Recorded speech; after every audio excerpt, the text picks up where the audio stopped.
ചേച്ചി, ഇപ്പൊ തുടർച്ചയായിട്ട് സ്ത്രീകൾക്കെതിരായിട്ടുള്ള അതിക്രമങ്ങളാണ് വർദ്ധിച്ചുകൊണ്ട് വരുന്നത്. കേരളത്തിൽ ഓരോ വർഷവും ഓരോ സ്ത്രീ അതിക്രമങ്ങളാണ്. അതായത് ഇപ്പോൾ 2025 തുടങ്ങിയപ്പോൾ ഹണി റോസുമായി ബന്ധപ്പെട്ട ബോബി ചെമ്മണ്ണൂർ ഇപ്പോൾ അറസ്റ്റിലായിരിക്കുകയാണ്. ഇതിന് പിന്നാലെ മാലാ പാർവതിയൊക്കെ എത്തിയിരുന്നു. ഇപ്പോൾ പി ദിവ്യയും തനിക്കെതിരെ അശ്ലീല കമന്റുകൾ നൽകിയവർക്കെതിരെ പരാതിയുമായി രംഗത്തെത്തിയിരിക്കുന്നു. അങ്ങനെ ഓരോ സ്ത്രീകളായിട്ട് കേരളത്തിൽ രംഗത്ത് വന്നുകൊണ്ടിരിക്കുകയാണ്. അധിക്ഷേപങ്ങൾ തങ്ങൾ നിർത്തിക്കും, അല്ലെങ്കിൽ അതിനോട് തങ്ങൾ യുദ്ധം പ്രഖ്യാപിച്ചാണ് അവർ വന്നിരിക്കുന്നത്. പിന്നീട് ഇവരെ പിന്തുണച്ചും അതുപോലെ തന്നെ ഇവർക്ക് എതിരെ കമന്റുകളായിട്ട് ഒരുപാട് പേര് നമ്മുടെ കേരളത്തിലുണ്ട്.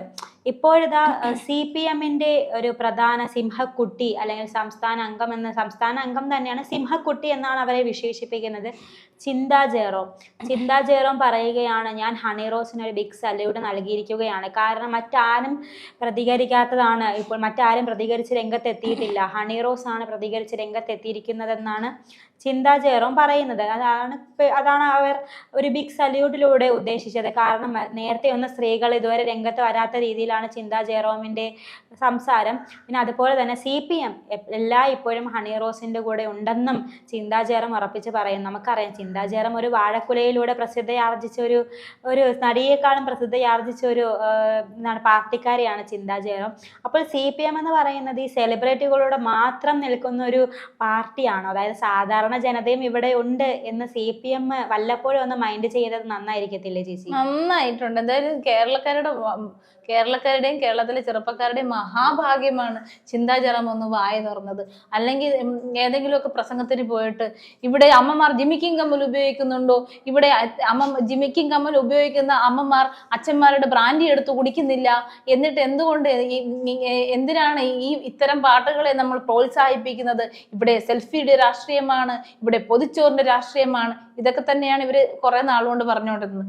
ഈ അനാവശ്യ ഡയലോഗുകളാണ് ഈ വ്യക്തിയെ, അതായത് ചിന്താ ജെറോം എന്ന വ്യക്തിയെ പിന്നെ ആൾക്കാരുടെ ട്രോളിനുള്ളൊരു ഒരു സംഭവമാക്കി മാറ്റിയിരിക്കുന്നത്. ചിന്താ ജെറോമിനെ എവിടെ കണ്ടാലും പിന്നെ ഫേസ്ബുക്കിന്റെ കമന്റ് ബോക്സിൽ നോക്കിയാൽ നമ്മൾ ചിരിച്ച് മരിക്കും. അതാണ് ഇപ്പോഴത്തെ അവസ്ഥ.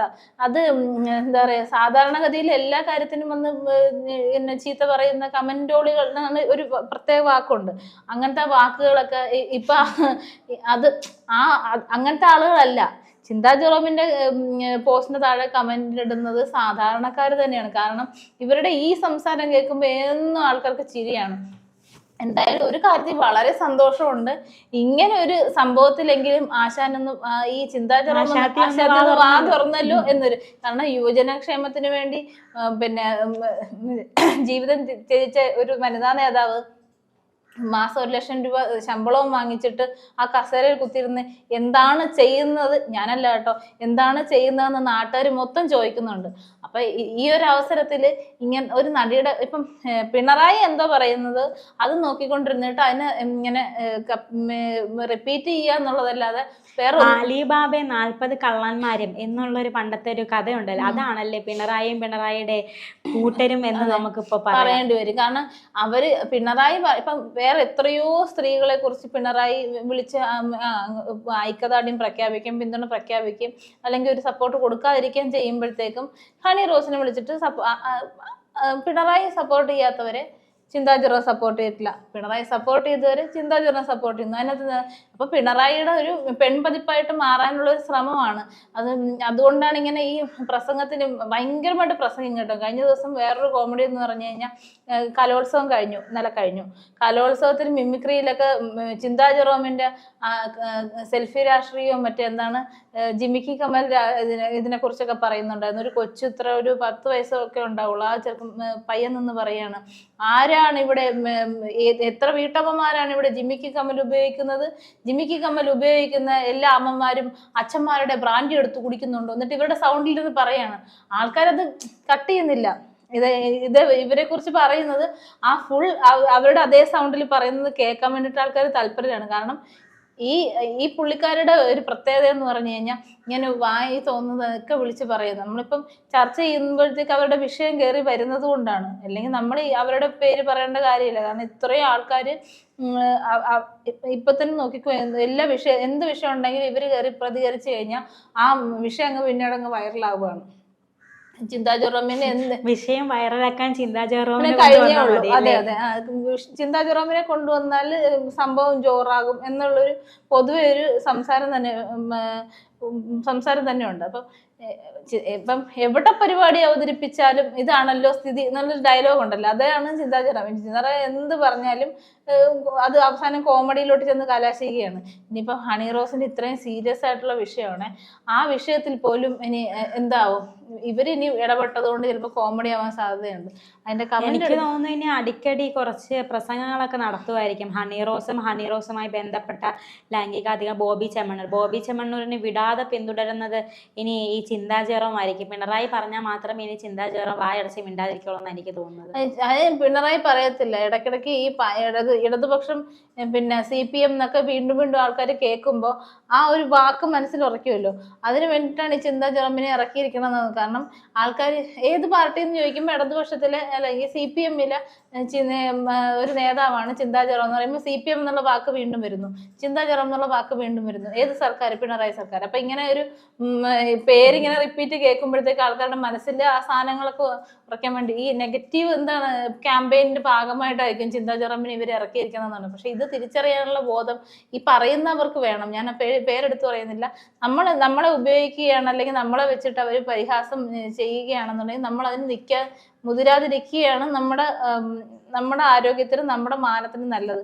പക്ഷെ അത് തിരിച്ചറിയാതെ ഇവർ ആവശ്യമില്ലാത്ത ഡയലോഗുകൾ അടിച്ചുകൊണ്ടിരുന്നതുകൊണ്ടാണ് ഇപ്പൊ ഈ ഒരു കാര്യം വളരെ സീരിയസ് ആയിട്ട് ശരിയാണ്, ഒരു സ്ത്രീക്ക് ഇങ്ങനെ ഒരു അപമാനം വരുമ്പോൾ അവരിങ്ങനെ ധൈര്യത്തോടെ ഒരു പരാതി കൊടുക്കാൻ തയ്യാറാവുന്ന സ്ത്രീയെ പിന്തുണയ്ക്കുന്ന ഒരു വനിതാ നേതാവ് എന്ന നിലയിൽ അവർ ചെയ്തതിനകത്ത് തെറ്റൊന്നും പറയാനില്ല. പക്ഷെ അവരുടെ ഒരു ഇനി സംസാര രീതി വെച്ചിട്ട് അവരെവിടെയും ചെന്ന് സംസാരിക്കുന്നതൊക്കെ അലമ്പാവാറുണ്ട്. ശ്രദ്ധിച്ചാൽ മതി. ഇപ്പൊ ഞാൻ പറഞ്ഞത് രണ്ട് സംഭവമാണ്. ജിമ്മിക്ക് കമ്മലിന്റെ സംഭവം, അതുപോലെ തന്നെ സെൽഫി രാഷ്ട്രീയം.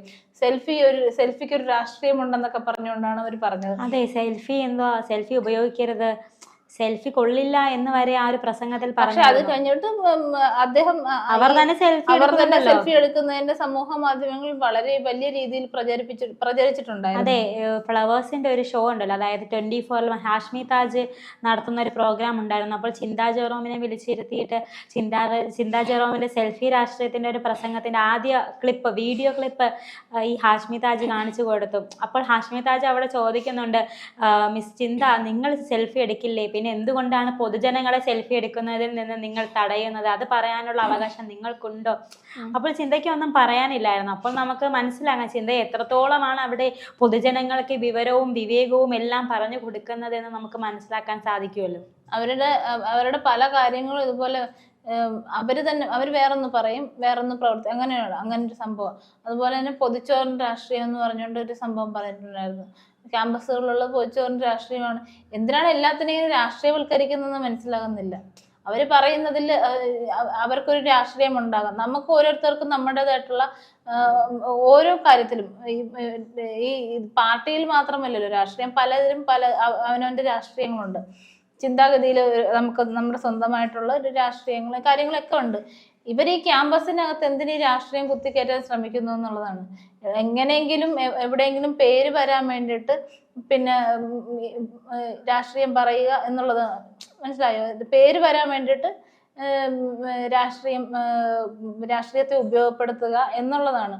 ഇടതുപക്ഷത്തിലെ ഇപ്പം സ്ത്രീകൾ പിന്നെ ഹീറോ ആകാൻ വേണ്ടിയിട്ട് പിന്നെ ഓരോ ആൾക്കാർ ഇങ്ങനെ ഓരോന്ന് പറയുമ്പം ഇടതുപക്ഷത്തിലെ ഇവരുൾപ്പെടെയുള്ള സ്ത്രീകൾ സൈബർ ആക്രമണങ്ങൾക്കിരയാണ്. ഇവരെ കഴിഞ്ഞ ദിവസം PP ദിവ്യ, ചിന്താ ജെറോമിനെ പോലെ ആര്യ രാജേന്ദ്രൻ, ഇവരൊക്കെ ഇടതുപക്ഷത്തിലെ വനിതാ നേതാക്കളെല്ലാം ഏറെക്കുറെ വിവാദങ്ങൾക്ക് ഇരയാവാറുണ്ട്. കാരണം അവർ പറഞ്ഞു വിടുന്നതും അവർ പറയുന്ന അവർ കൊടുക്കുന്നതിലെ സന്ദേശം തെറ്റായ രീതിയിൽ ആൾക്കാർക്ക് എത്തുന്നതിന്റെ ഒരു ദൃഷ്ടാന്തമാണ് ഈ കാണുന്നത്. അതെ, ഈ വനിതാ നേതാക്കളെല്ലാം വമ്പൻ പരാജയങ്ങളാണെന്ന് ഇപ്പോൾ അതായത് പാർട്ടിയുടെ സമ്മേളനങ്ങൾ തന്നെ പറയുന്നുണ്ടല്ലോ. ആര്യ രാജേന്ദ്രനെ മേയറാക്കിയതാണ് പാർട്ടിയുടെ ഏറ്റവും വലിയ ദുരന്ത തീരുമാനം. പാർട്ടികൾ ഒന്നടങ്കം എന്നോട് വ്യക്തിപരമായിട്ടും അല്ലാതെയൊക്കെ പറഞ്ഞിട്ടുള്ള കാര്യങ്ങളാണ്.